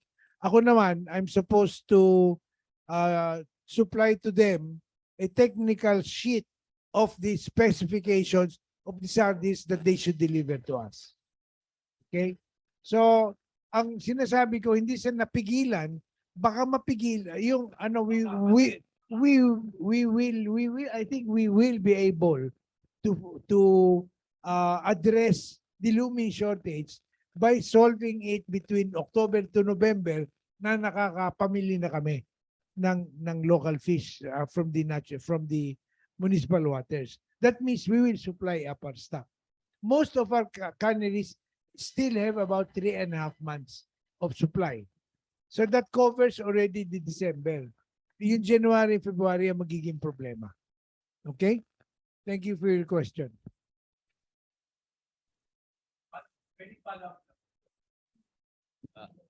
Yeah. Sa akin din? So binabanggit nyo na kung pagtutuloy-tuloy yung possible na usapan with the LGUs, eh, baka by early next year, kasunod-sunod nito kung makapasok yung mga municipal fishermen at kumain yung mga mayor na makapanggisda yung mga commercial fishing. Kanina binabanggit ko rin na dapat papasukin din ako 10.1 kilometers. That's right. That is a single stroke solution. But the more single stroke solution is if DILG says to the mayors, payagan na ninyo yan, pumasok ang 10.1 and it can become a permanent or a policy action already. Hindi na kailangan mag-usap later o tuloy-tuloy na yung magiging negosyo. Okay? Zamboanga Peninsula lang naman ang pinag-uusapan. Although, ang close fishing, meron sa Visayas at meron sa Bicol na close fishing. Magkakaiba ng dates. November 1 pa lang sarado. Kami December 1 ang Sulu. Pero ang Zamboanga pala. Yung November 1 sa Bicol sarado na. No, tapos sa Visayas, I think November 30 ang sarado na nila. Okay?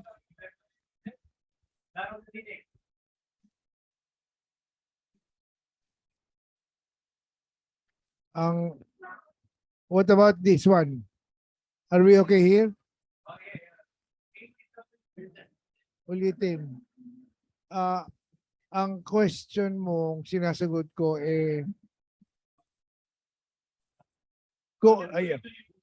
pagka nagkatuloy-tuloy ang usapan, it can convert to only from a remedial measure to a policy measure na pwede na pumasok kami sa 10.1. Hindi na namin i-violate yung delineation ng municipal at saka kwan. Alam mo ang malaking problema, Mr. Gatos, is this. The BIFAR has not really identified where the delineation is. They just say 15 kilometers. From where to where? Meron sila sinasabi some island in the south of the Philippines. You know, who goes there? That's the problem. So, dapat ma-resolve din yun together with PFDA. So, if we can solve the canneries decision to buy from the municipal fishermen agree and commit to supply the canneries, the dalawang partido. BIFAR talks to, before issues, Fisheries and Aquatic Resources, issues the policies on this arrangement. May MOA, may MOU, may MOA. And then, BIFAR also appeals to the DILG, yung pang-apat na partido, to allow the 10.1 penetration. Then we will solve the problem already. Okay? Right. Thank you. How's this? You have a question, Jeffrey? Yeah.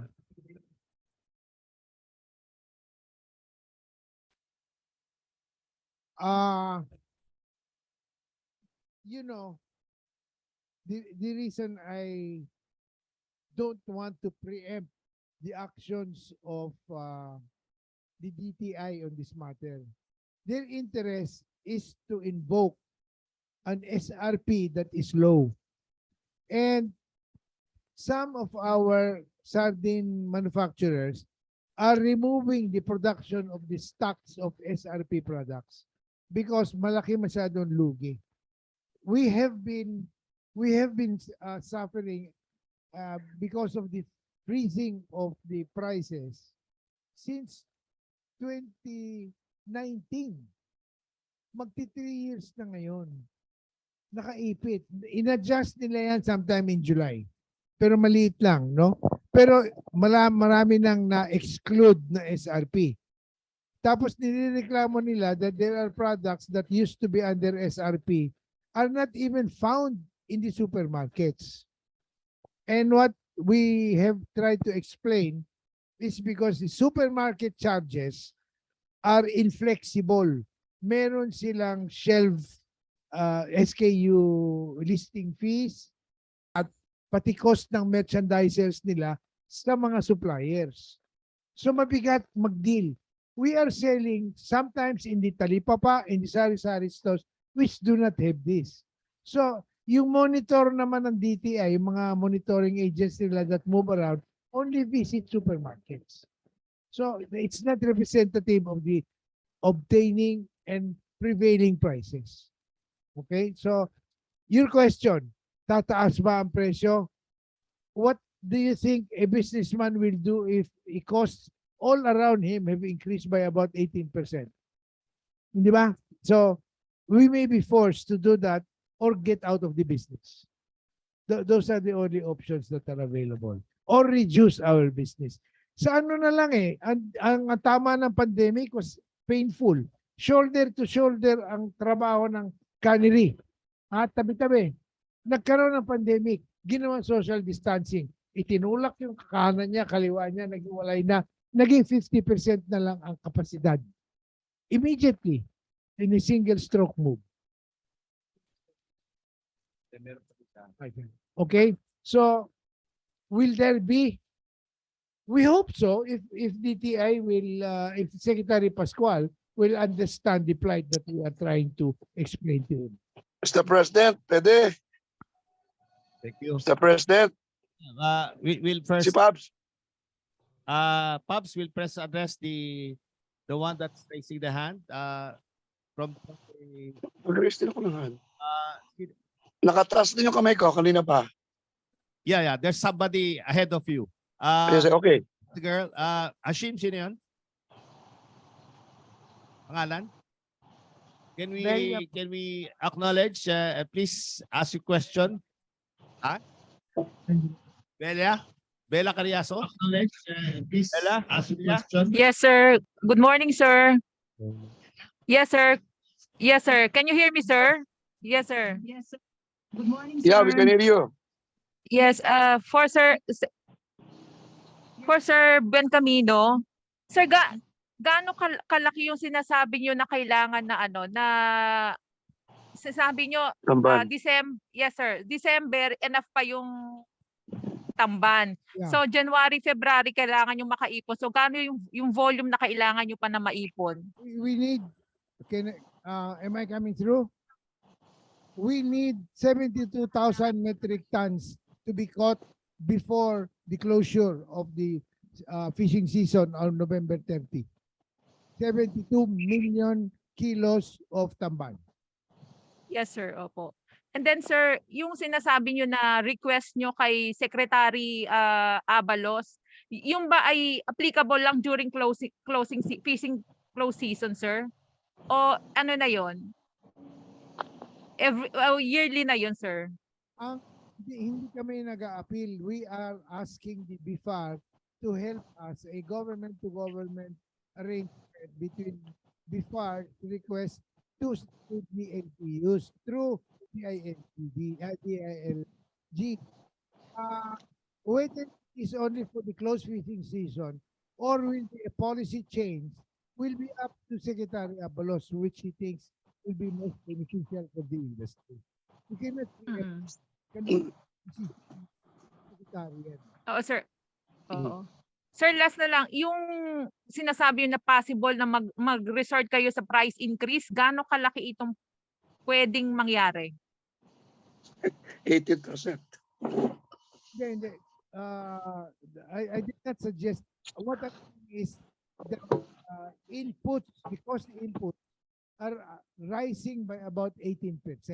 But each input has only a percentage of the canned product. So it may not be that much. It may not be that much. And we still go by the cooperation that we are rendering and extending to the DTI's request to hold down prices. So I will not commit a number or a percentage of the increase because we ourselves don't know what that will be. Okay? Yeah. Most of the requests that have been filed at the DTI for adjustment in prices is from about 3 pesos to 5 pesos per tin.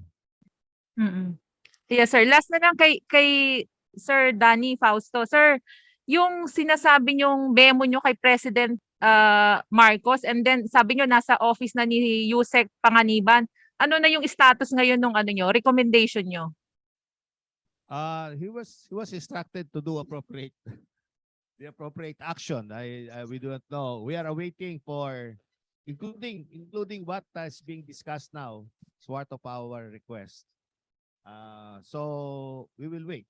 We just need some action from the DA on these issues that we have submitted to him under the aid memo number 2.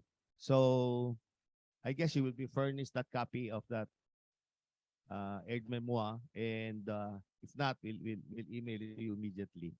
Meron namang, we are asking for urgent bill for the salt industry. We're asking for assistance sa fisheries dito sa Tamban, sa sardines. We're asking for the stoppage of importation of chicken. Yun ang ano namin, at tulungan yung ating seaweed industry. Those are basic issues that we would like to be addressed. And the details will have to be at DA. I think through the presidential management staff, it was already forwarded to Secretary Panganiban.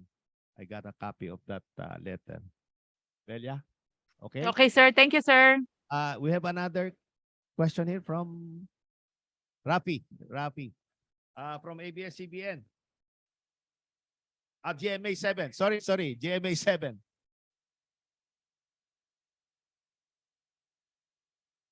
Bago lang po ba yung issue ng pakiusap nyo sa LGUs for you to enter municipal waters, or matagal na yon na naging issue at nawawala lang?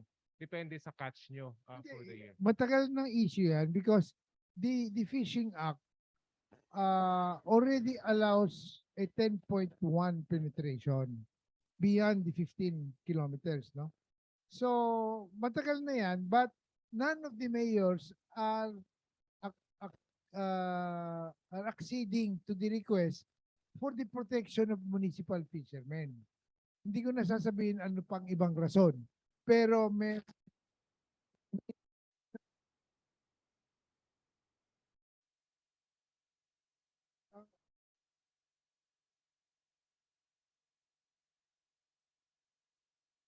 because 10.1 kilometers from offshore.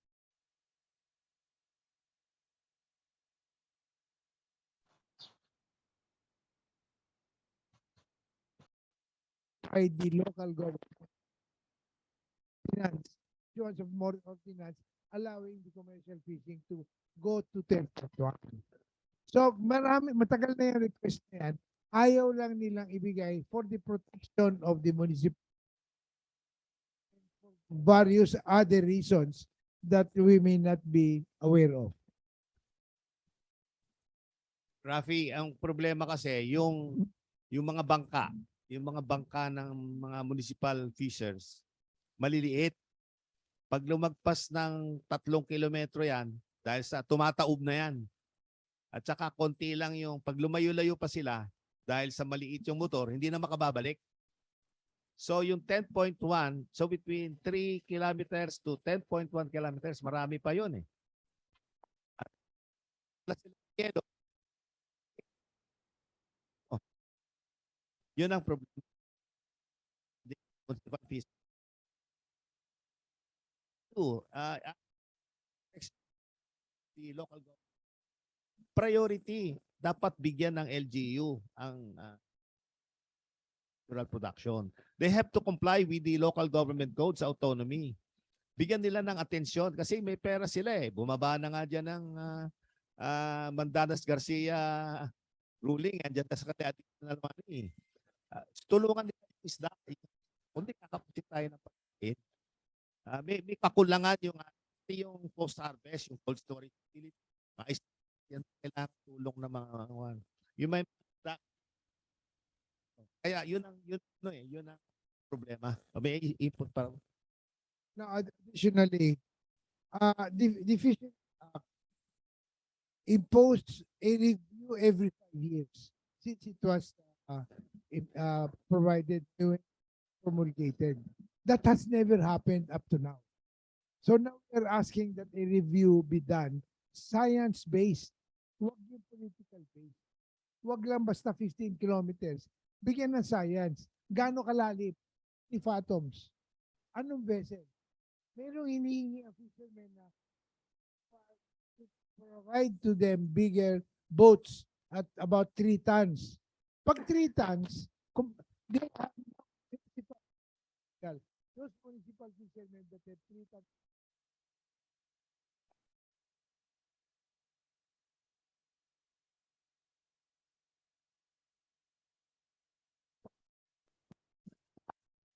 Nila nga.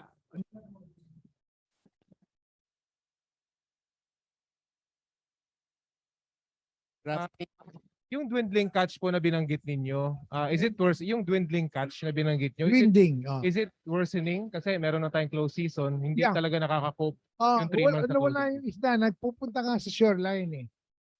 Lumalapit sa shoreline. Manda to? Ito na lang. Ito na lang. Yung sinasabi mo, nagdi-dwindle yan from 40% about last month. Ngayon, ang nire-report sa amin, 20% na lang. So, nangangalahati pa yung na-available na sinusupply. Eh, baka maging 10, baka maging 5. Eh, mawala, baka mawala. Kaya kami ina-action na namin. That's why we're impressed with the BFAR's action now under the new leadership of Attorney Escoto, no? Na mabilis siyang gumalaw. Eh, kailangan mabilis din kaming mag-respond, no? Na ibigay namin yung kailangan nila. Pero sir, alarming po ba yun? At nangyari na ba yun before? No, Nag-worsen ba yun? No, Or no. ano nakikita niyo problema dun sa dwindling catch ng tamban? May mas malaki bang problema? Yeah, China's fishing. They're overfishing. Oh. Tayo nawawalan. But that's very judgmental to make that declaration. I will not stand by it. All right. Si MJ Mondehar of SMNI. All right. Sige. We will use your mic.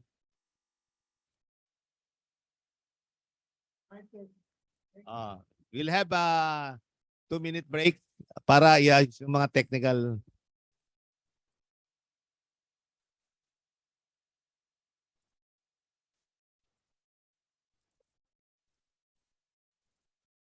Chairman, I think we give priority to media, no?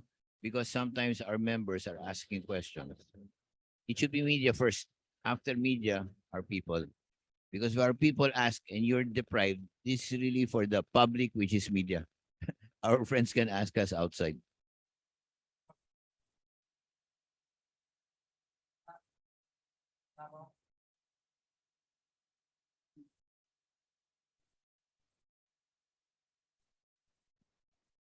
Mr. President, I just said we will give media priority over our members. Pasensya muna, Pabs and Philip. We'll call you later. There's a girl. Hashim? Wearing some...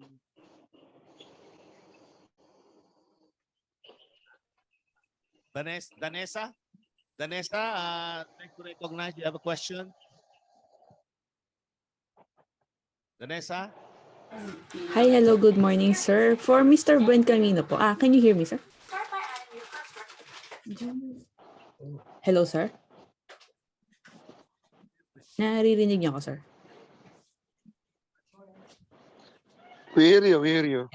Sir, to Mr. Buen Camino, sir, no, you mentioned that 72,000 metric tons are needed pa for the January and February supply, no po. How can the industry catch this given na may magko-closing season na and hindi pa approved talaga yung request nyo, no, na to fish beyond the 10.1 kilometers? We're saying that we need to catch between now and November 72,000 metric tons to fill up the close fishing season shortage of supply. Okay? Ay, hello, sir. Hindi lang po masyado marinig yung audio. Thank you po. Hello, hello. Ito, okay na? Yes, sir. Yes, sir. Better. Yung 72,000 metric tons was a figure that I declared at the BIFAR meeting yesterday as the quantity of fish we will need to catch within October and November so that we will have enough stock up to February of next year, 2023. Now, you are saying how will this happen when we close fishing? Ang close fishing does not affect municipalities. They have no close. They have no close. They are allowed to continue catching. That's the reason that we agreed to coordinate with them their offer of supply to us when we cannot catch. That was going to be the solution. Okay? Follow up lang, sir. Kakayanin po nila na makuha lahat ng 72,000 metric tons na supply needed by the industry? Hindi ko alam kung kakayanin na yan within the depth of the water area that they are allowed to catch. That's the reason we are pairing the request with our entry of commercial boats which have the gears to catch fish dun sa 10.1 kilometer allowance. Kailangan sabay yun. Naintindihan ng BIFAR yung aming hinihinging yun. Are we okay, Vanessa? Yes, sir. In the event na hindi po tayo mapayagan, ano pa yung pwedeng backup plan ng canning industry for this? Import. Thank you po, sir. Import, as usual. We'd like to also to acknowledge Monchet Larano of DWIC who's with us. All right, any other questions? Si MJ Mondehar, SMNI?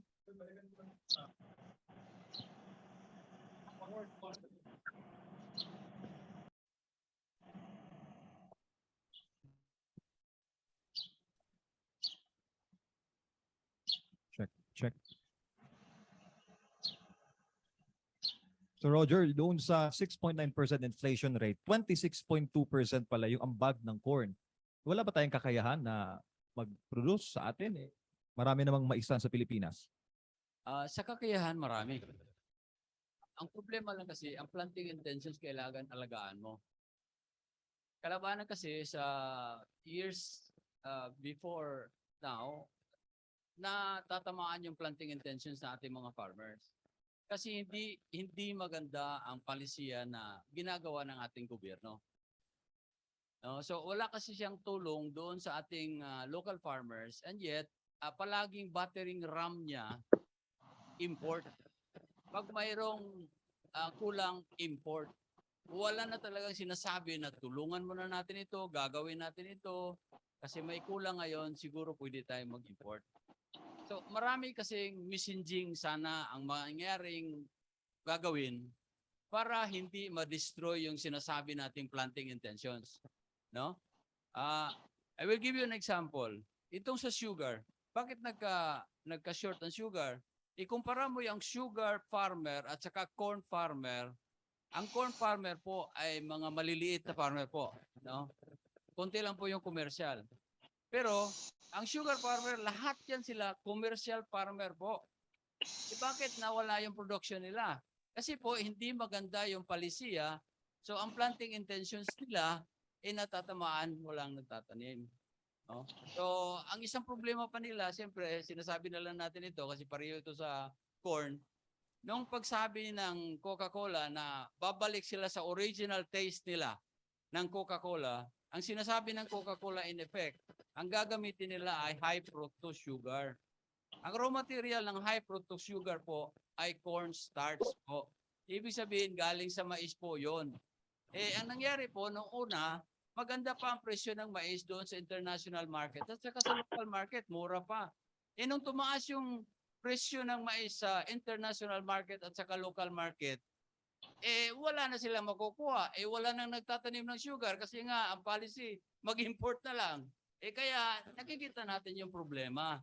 So we're just, ang sabi nga ng kasamahan namin ang nakikita natin ito, buntot pa. Siguro by next year or by December, makikita mo na buong mukha. Kaya mo talagang sinasabi niyang looming, talagang makikita natin yung buong mukha. Sir, balik Follow up? kay Sir Ernie. Please speak. Sir, sinabi niyong 16 million Pinoy na walang access sa safe drinking water. Saan ito sila, sir? Mga probinsya, mga malalayong lugar? Opo, pero hindi lamang sa malalayo kasi no access to quality drinking water. Pati sa Manila, maraming lugar, no, yung water is not high quality. Pero tama ka, karamihan doon sa provinces. Tama ka, Mr. Mondejar. So yung anong assessment ng chamber, Sir Danny, sa first 100 days ni President BBM being the Agriculture Secretary? He has a lot of challenges and a lot of things to do.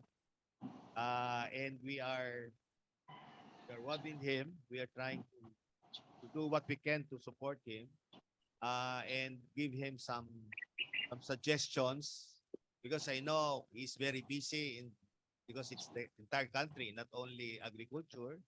We're talking of manufacturing, other industries, social concerns, especially inflation, which is running like crazy. So I hope that next year we'll be able to recover, starting to recover because funds will now be coming in with a new budget. And I hope that the organization of DA will be ready to use this and download this to the appropriate projects to help our production. Intindihin lang natin because nasabi nga natin noon before when we started when the president started his office, ubos ang pera ng treasury. And we're doing the best. He's doing the best that he can to really go through this. Kaya sabay-sabay pa yung nangyari around abroad, na hindi naman kontrolado ng presidente. Yan naman. Kaya may inflation, mataas ang mga inputs. Ito na, Pasko, dumadating. Ang Pasko naman. So yung mga inaantay nating bababa ang presyo like asukal and other items, I don't think hindi bababa dahil papasok yung Pasko. Normally ang Pasko, andyan ang pagtaas ng kwan.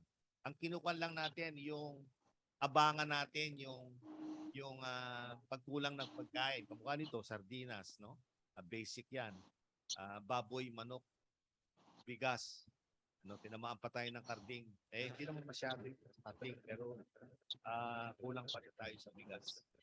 So yun ang ano natin. So to gauge him and to give a rating, I think still very good, excellent pa rin. Iba talaga yung presidente ang nasa Secretary of Agriculture. Lahat gagalaw kung iba nandiyan dyan, nakaupo, disgrasya tayo. Yun ang masasabi ko. Mr. President, I think what I want to say is very important. Sabi ni President Fausto, I think, to be honest with you, is the best person in most aspects, including finance, just to supply an amendment or an addition to what he said. Sabi niya, next year, madami ng pera. We hope that the department is ready. Correct? I want to say this, and I would like to say it very slowly. If we have more money, and the money is lost to corruption, all that money is useless. Therefore, under the leadership of Mr. Fausto, I have supported him all the way.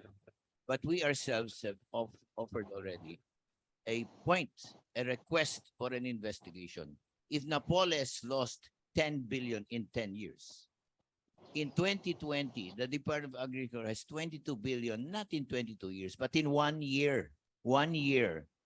And under the leadership of Mr. Fausto, I follow him all the way. We've asked for an explanation so we can defend the Department of Agriculture whom we love. We've not gotten it yet. We owe it now, and we're not blaming one person. Maybe it's happening in the area, no? But I would like to say that they abolished our budget monitoring committee. They abolished it. We used to investigate the use of this budget. They abolished our budget monitoring, so sila na lang tumitingin. Ang daming corruption, di ba? Kaya sinasabi po namin, just as the people should be ready, the money should go to where it should go. And in 2020, there's 22 billion. Ulitin natin, ha? Hindi 22 billion yen. 22 billion pesos in unliquidated and unexplained funds. We don't want this to happen again. And therefore, I've joined others to ask the Senate committee. I was with Senator Villar yesterday. I asked her, we have a formal request. If you do not get this investigation, they'll do it again and again. And all this extra money will be lost to corruption. All we want is we want to join in looking at whether it is spent or not. Because before, we would go there and look. Now we cannot even look. So if you don't mind, no, first of all, we think this is important. And second of all, we want this investigation to be done. We cannot let it rest and there's no explanation. The farmers and fisher folk want an investigation. What happened to the 22 billion? Because if you do not investigate, it will happen again. And this time, there's a 40% increase in the budget. Baka mawala lahat yun. So I follow Mr. Fausto in his quest for integrity. Thank you, Ernie. We just like to clarify. Baka akala we're using this forum for but I'm honored with your but we're not interested on this. We are here to bring out the views and concerns of the different sector. No personal thing here. And I'm sure there are a lot of good people in the Department of Agriculture, and they are willing to serve and with integrity, Ernie. And tulungan na lang natin sila, yung mga kasamahan natin sa I'm with them on their quest for service. At I know nagsasakripisyo din sila. So konti lang yan, Ernie. So we cannot generalize it. And thank you. This is not actually, there's no personal or any kamamaliang interpretation dito. Anyway, any more from the media before we have, I saw the hand of Otel. Otel, are you at Otel Campus of Manila Standard? Are you?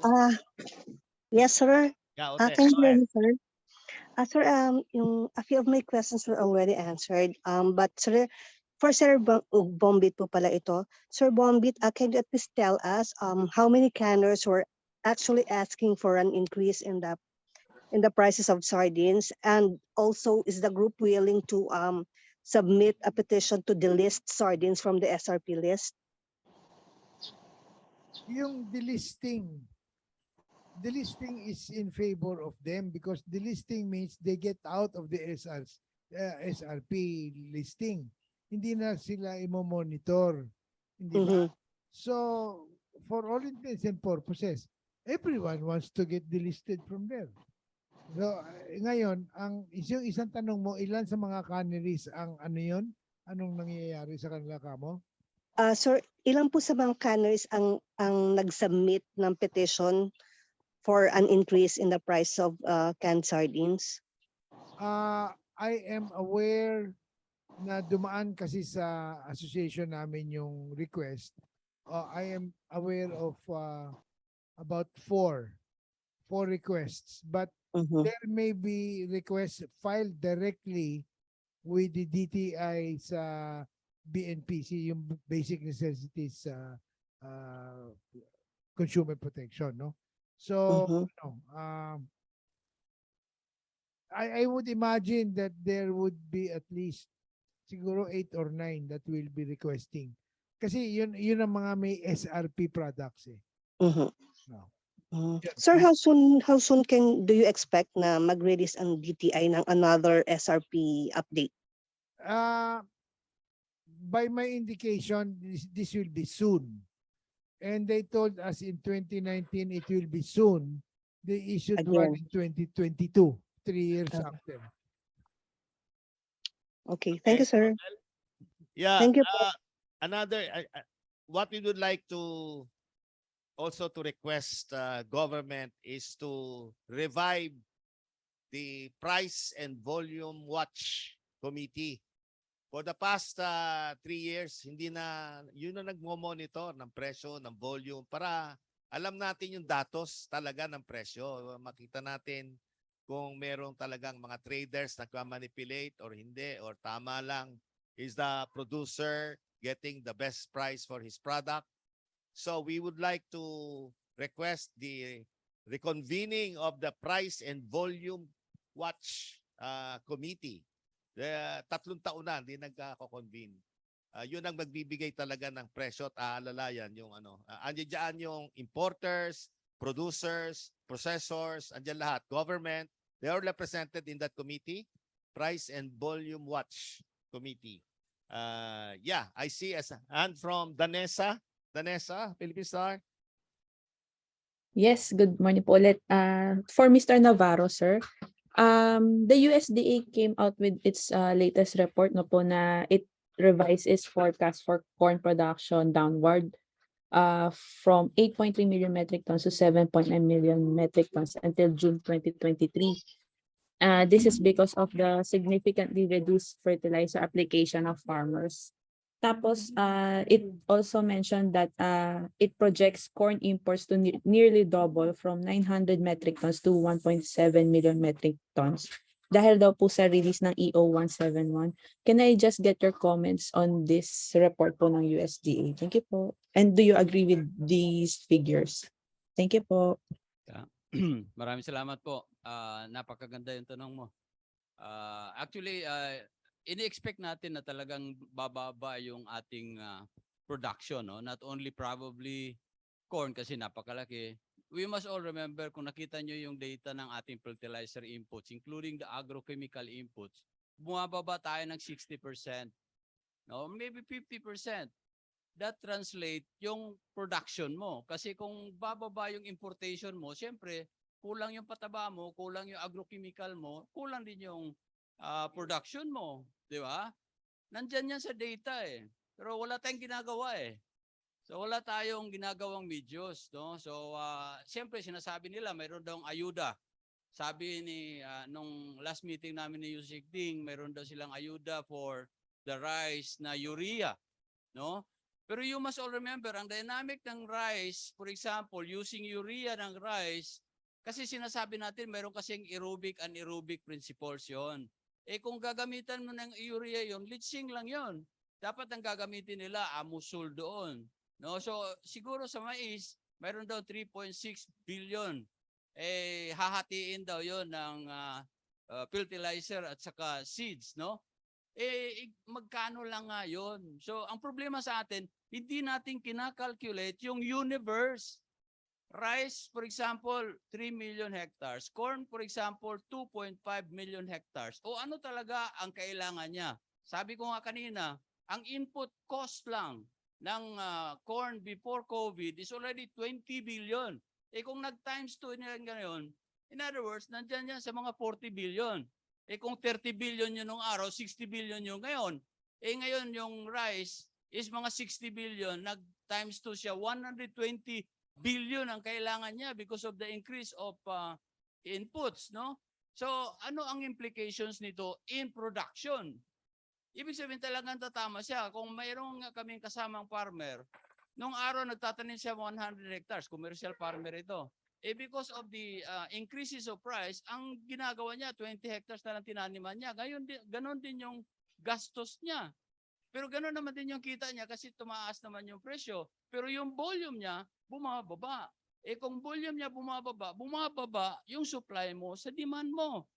Kaya naging naging anong tawag, snowball effect. Kaya ang government sana, today, mayroon sana silang magandang analytics in terms of data. Yan ang palaging problema natin sa data. Doon tayo na, hindi na lang tayo baka makasabi ba tayo hindi maganda. No? But anyway, ang akin lang, dapat magkaroon talaga tayo ng magandang data. Maraming salamat po.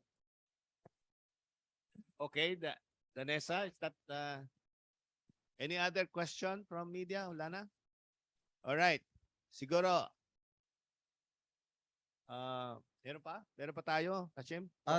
There's a question go kay Pres Tony kay Chingling Tangko po. Chingling. Yeah. We'll go to The Chingling. question is Ah. there any scientific data on the availability of the fish near the shore? Has there been stock assessments to support the claim that the fish is in the 10 to 15 kilometer waters? Our waters have been declared as overfished since the 1990s. Yan po. Scientific data on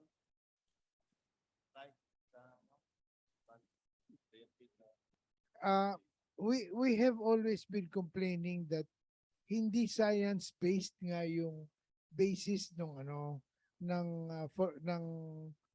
delineation itself and how much the portion of fish caught between commercial and municipal. Ang municipal certainly much smaller than commercial because ang commercial needs alone is already 217 million kilos. I don't know where small fish, shoreline pelagic fish can beat that number because the commercial fishing are processors while retail market ang municipal. So Chingling, thank you for your question, but you've asked a very tough question that even the DA cannot answer, I think, at the moment. Okay, Chingling. Alan, you have another question.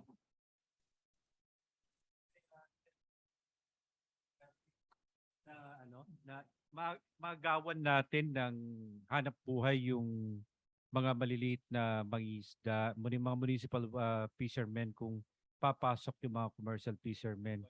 Because ang sabi nga ng BIPAR dati, napakalawak na pwede ninyong ikutan dahil malalaki yung barko nyo, may mga high-tech kayo na kagabitan. Actually, parang may binabanggit pa sila na parang may sonar, you can detect kung nasaan yung mga isda. Kapag radar, kaya mas may advantage kayo. Where in fact, itong mga municipal fishermen, talagang nagbabase lang sila dun sa traditional way of fishing kung saan naroon. Correct.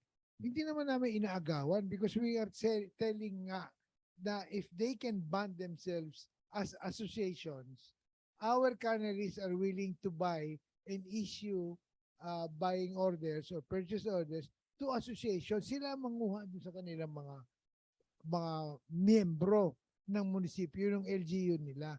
Iba-iba yan Meron na nga sa southern part of Zamboanga, meron ng pumayag na mayor.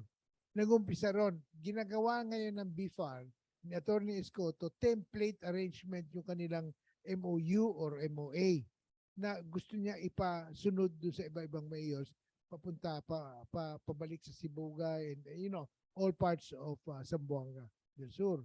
So yan ang aming tinatanaw na magiging magandang relasyon between the municipal fishermen and the canneries. Yung 10.1 is still commercial fishing that is allowed by law kung papayag ang mga LGU, and we can catch up on the looming shortage if we are allowed to do that. Yun lang naman ang aming sinasabi. Okay? Thank you. Alan, this is a perfect example of a producer connected with the market. Yun ang problema natin sa buong agriculture production natin. Yung disconnect between the producer and the market. This strategy now that being adopted by the canned sardines is a very good example of helping the farmers, the fisher folks. Anyway, yung 10.1, for my understanding, hindi naman marireach ng bangka nila yung 10.1. Hanggang 3 kilometers lang sila eh. Pag lumagpas doon, tataob na yung bangka. Pag binigyan naman sila ng bangka na mas malaki, na 3-tonner, commercial fisher na sila. Doon sa 15 kilometers na sila pupunta. So para nilang binigti sarili nila, kaya below 3-tonner lang. Pag nag-below 3-tonner ka, hindi ka naman naabot ng 10 kilometro doon. Eh yung 10.1 to 15 kilometers, pwede silang pumasok at it's allowed in the law with the help of the LGU for the sake of food supply, especially sardinas na laging yan ang binibili ng ating mga kababayang may hirap. At pag yan ay may nangyari dyan, eh, may malaking kwan tayo, malaking problema. Kaya ngayon ang topic natin yan because I feel it very appropriate to discuss this topic because this is a looming problem if it's not addressed immediately. Just like all the other because in the past, reactive ang ating government. Nangyari na, tsaka sila action. Dapat bago pa lang mangyari, galaw na tayo para nakahanda tayo pagdating nung panahon na yon.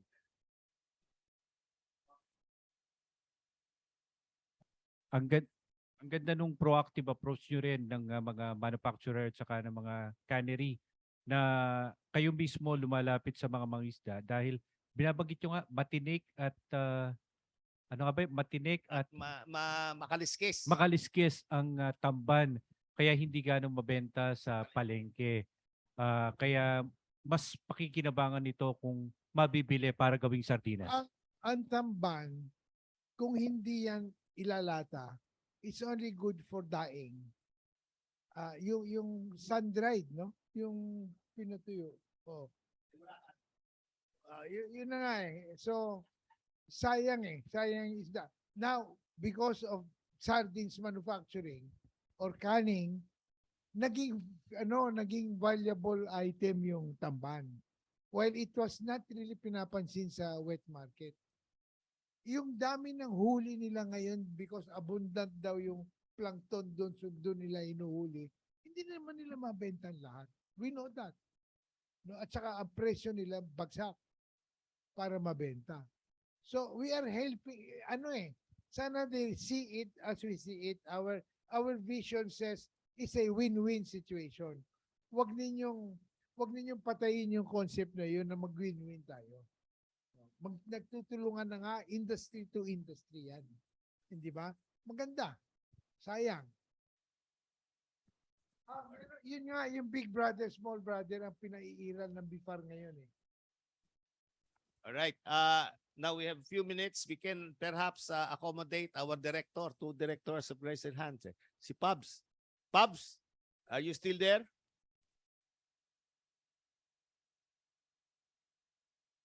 Pabs? Wala. O, sige, Philippine. Okay. Okay, ito na. Maganda yung hello? Hello? Pabs, go ahead. Maganda yung sinasabi ni Bompit. Kaya sabi ko nga, ang problema doon execution. Sabi mo nga, proactive tayo dapat yan. So Bompit, dapat yan, may translate na agad in the next 1 or 2 weeks or even immediately in a week into a formal memorandum of agreement. Sinong players? Department of Agriculture, Fisheries, DILG, yung mga local government executives, yung may mga federation, at saka yung mga fishermen. But you have to prioritize, where are these? Sinong involved dito? Anong gagawin?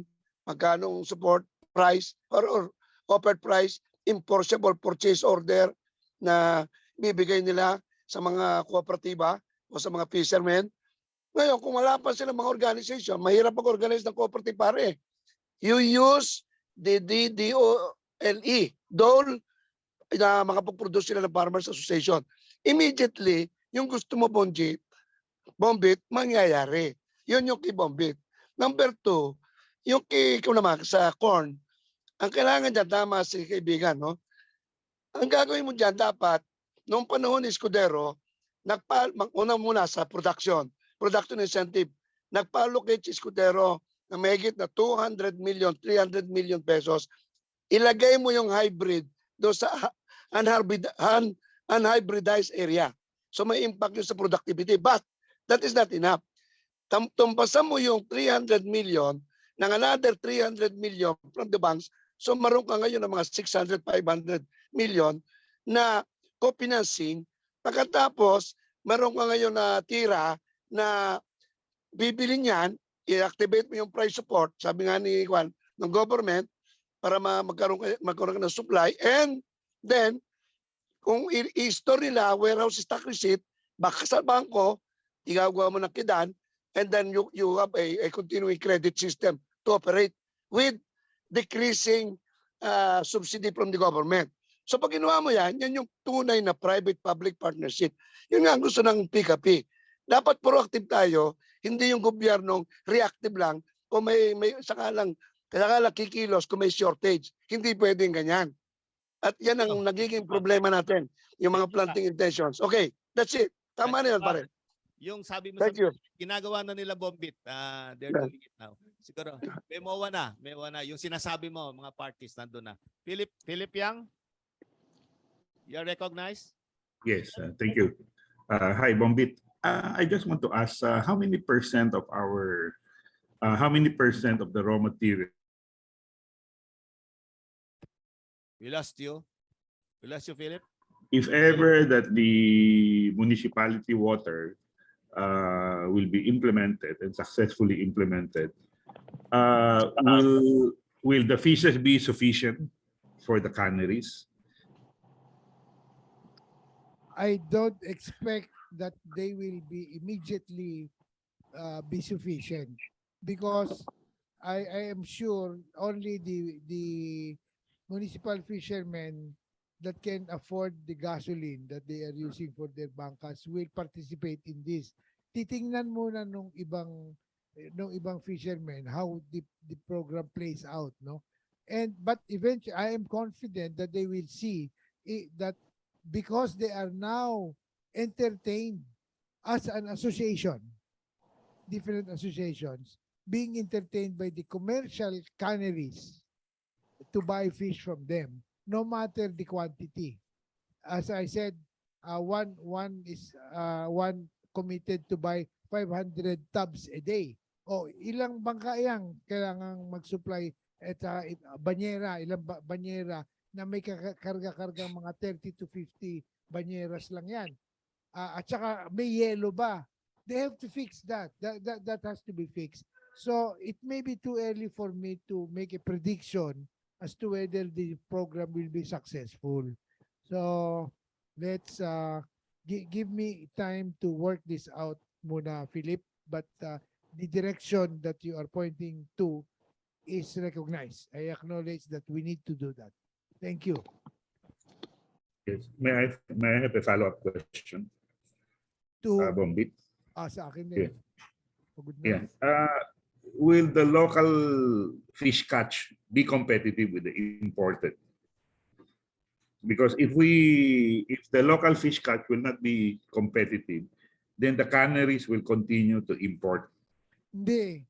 The canneries, I only know of very, very few who are now resorting to imported mackerel and sardines. Okay? The reason that they're importing is because they're protecting the quality of their brands. I cannot mention the brand's name here, baka tayo mamultahan. But there are canneries that need to only supply 4 pieces of fish in their can, and they already meet the 155-gram weight. At saka matataba yung isda at more flavorful because there is more fat to that fish. Yun ang imported. Pero they are not SRP products. Yun namang local sardines that are under SRP contain about 6 pieces to 7 pieces of sardines na maliliit per can, no, to meet the 155 gram tin size.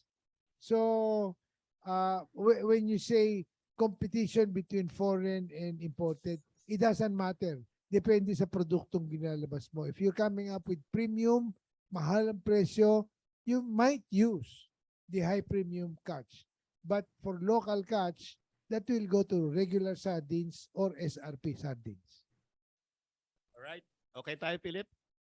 We can, it's now past 12. Thank We you. will Thank now you. ask for last word. Any last word, Roger? Yeah. Maraming salamat po. Maraming salamat sa inyo lahat. Siguro ang last word ko lang is that we in the Philippine is the Corn Farmers Association representing farmers throughout the country still and beg our corn farmers to plant, no? Kasi kailangan pa rin natin talaga magtatanim, no? So maganda naman ang presyo, no? You can just imagine ngayon umaabot na ng 24, no? Kasi sinasabi nila mag-i-import, kanina nga ang tanong mag-import daw ng from 900 to 1.1 million metric tons, no? Pero hindi naman siguro ito mura. Kasi in the international market, pagdating dito, maabot na rin siya ng 24, 26, no? So, ibig sabihin, competitive pa rin yung ating local. Ang kailangan nga lang talaga is that ang policy sana at saka messaging natin is dapat muna tulungan natin yung local farmers natin. Hindi muna natin sasabihin na dinidiscourage mo na yung planting intentions niya, hindi na yan magtatanim. No, kailangan natin bigyan siya muna ng pansin, tapos tutulungan natin siya kung paano natin ma-encourage siya to plant more, no? Tapos lalagyan natin siya ng infrastructure support kasi yung infrastructure support hanggang ngayon wala pa rin eh. Ang nangyari sa atin parang tingi-tingi pa rin yung mindset natin kasi tinitingnan natin yung rice and corn natin political crop nga eh. Para sa mga maliliit lang, binibigyan mo lang ng sheller, binibigyan mo ng maliit na dryer. So pero ang programa mo, industrialization, modernization, napakalaki na industrialization. Pero ang binibigay mo, sheller lang na 8 horsepower. Industrialization ba yon? No, so ito yung mga dapat natin ibuwag sa ating mga mindset, lalo na sa ating planning diyan sa ating DA, no? Kasi sila nakakaintindi diyan, sila nagbibigay ng plano nila, nandiyan sa kanila yung mga data, dapat natin bibigyan, titingnan natin kung ano talaga yung dapat natin gawin in a year or 5 years presidential term. For example, marami na akong sinabi. So, maraming salamat po. Main speech yun ba? Main speech na yata yun, hindi final word eh. Bombit. Salamat, Danny, for allowing us to take up canned sardines in this forum. No, I am not only awed, I am surprised that there is so much interest in sardines. No, but it should not be a surprise because, like the corn, sardines is a political product. As a matter of fact, noong minsan nung inintroduce namin yung increase in price because of the use of easy open cans, yung ginaganon, hindi na yung dilata na ano. Sabi namin importante yan. And it was somebody on DTI, I will not mention his name, lalaki. Bakit kayo nag-easy open pa? Nagdagdag lang kayo ng cost. Alisin na ninyo yan.